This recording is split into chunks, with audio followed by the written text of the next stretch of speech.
shop again today. Got a little bit of a project to work on here. Not too big of a deal. Couple little odds and ends. Exhaust leak. Got to find a different fuel pump.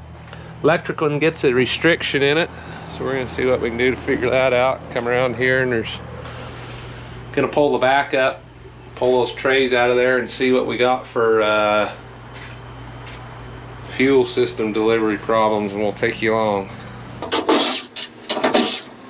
That's the nice thing about these little imp snowcats is they make them a little different than all the others, and they're easily accessible. Everything you need to work on is easy to get to.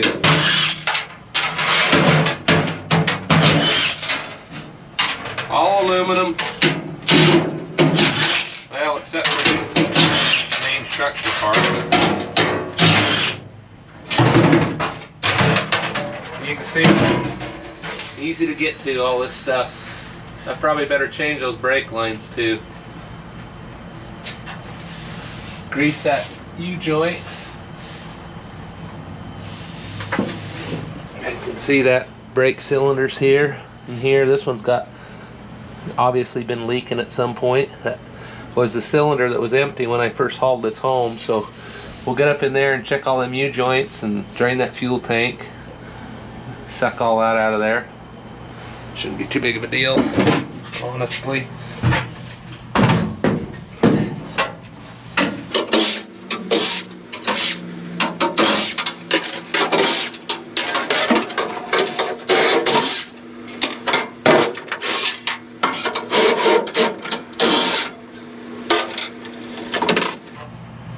I don't know how much people have been around snowcats, but people that haven't been around them, they always go pick them up and jump in them and go use the heck out of them.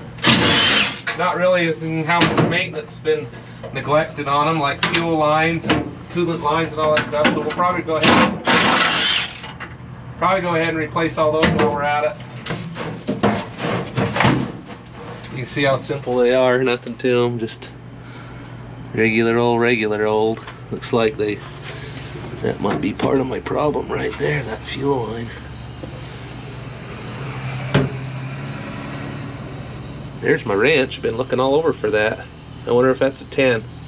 Probably a 12. Look at that. Look really close.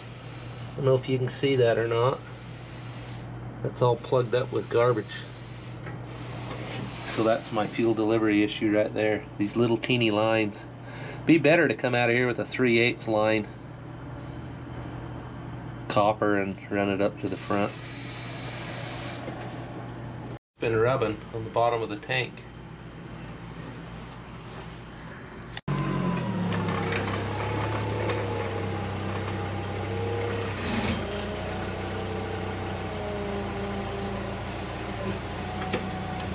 Let's see what we can do to get rid of that gunk that's in there. Ain't no good, whatever it is.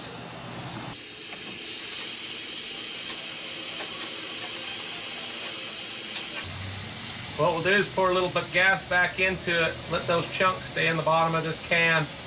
I'll slish and slosh that around with the forklift, go up and down. Oh yeah.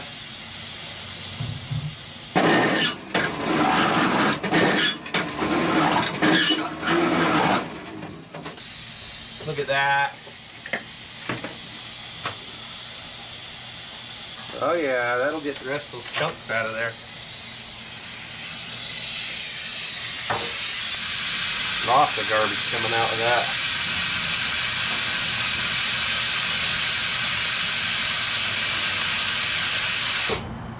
Well, I went through and got that gas tank all flushed out. There was a lot of rust and debris in it. Got it all pushed forward, rinsed it out really good, vacuumed all the junk out of there, and just checking out the wiring. These old coolant lines.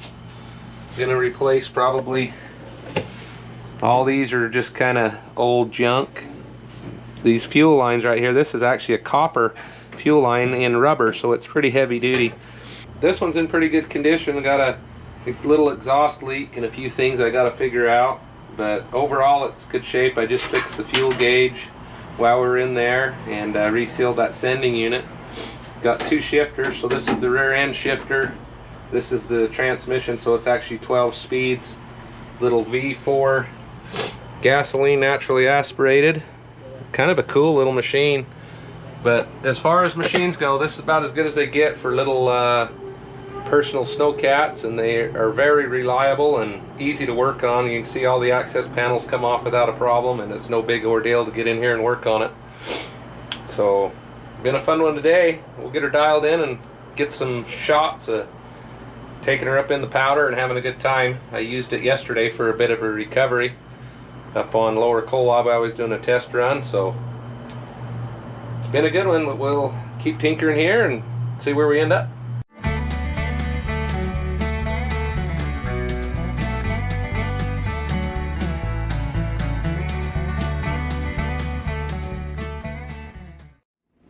We are on the road again. Anytime you see a nice overcast day and it's kind of one of those, I don't know, like those Friday the 13th kind of days, and things just don't feel right, you know it's going to be a rollback on a dirt road kind of day. So we're headed up in the old rollback for Colorado City. We got a guy stuck in the mud just off the side of the road, and he needs to go about a half a mile. So it's kind of hard to go about a half a mile with the Jeep unless you want to tow him with a tow rope, which isn't always a good idea unless whoever you're towing has experience with that. So we're going to get up the old road in the Winterton rollback. I was going to bring the dog today, but she's kind of a homebody. So we'll get up the road, see if we can get this guy pulled onto the flatbed and get him over to his house or repair shop, and we'll take you along for the ride.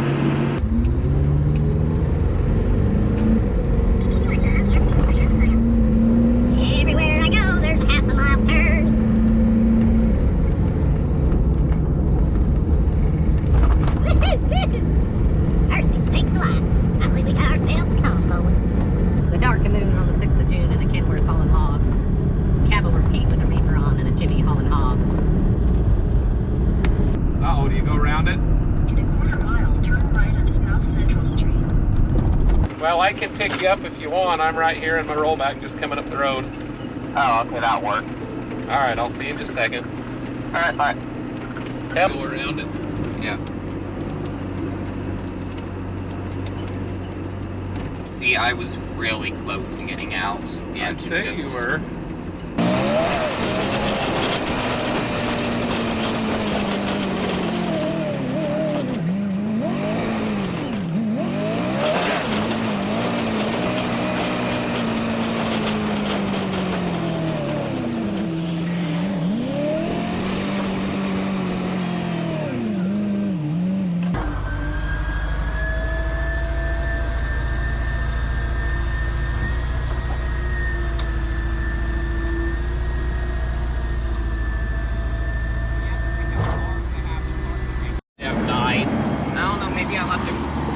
Light on or something when I.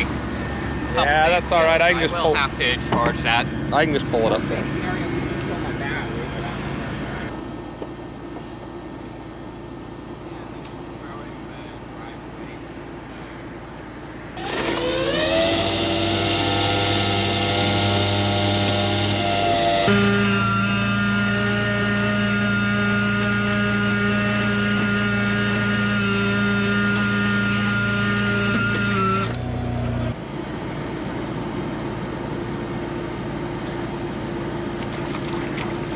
Ooh, that's a tad bit nipply.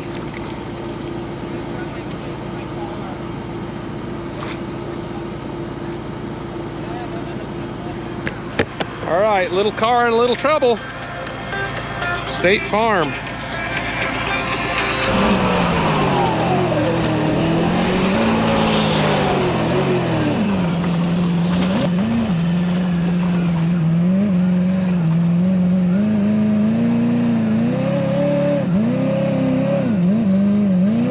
There we got it done. One thing you want to remember is it's going to take me longer to clean the mud off my shoes and my chains than it will to do the job. So rollback on a dirt road isn't always fun. We got out here and got it done. Now we're going to head for home, but before we do, look at the view out here. Isn't that the best view in the world? Colorado City, Arizona, and Hilldale, Utah gets to look at that every day. What a view. So thanks for coming along for the ride. That was a pretty good time. And we will catch you on the next one.